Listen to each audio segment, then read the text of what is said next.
Pak ditë më parë i kërkova kontrollit lartë të shtetit që të kryej një hetim, një auditim e një kontroll të plot për korporatën e investimeve. Korporata e investimeve është kthyer në një kuti të zezë, me një mungesë totale informacioni, me një mungesë totale transparence për të gjitha procedurat që apo jep. Sipas informacioneve mediatike janë pothuajse 18-19 leje të cilat ajo ka dhënë për institucione kyç, nga shkolla tek shtëpia e fëmijës, në ndërtime në jug të vendit, duke dhënë asete troje publike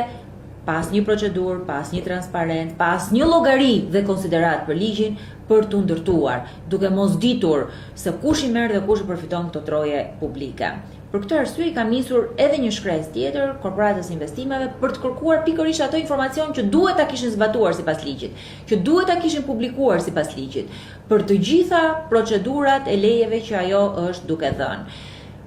Korporata e investimeve është kthyer në një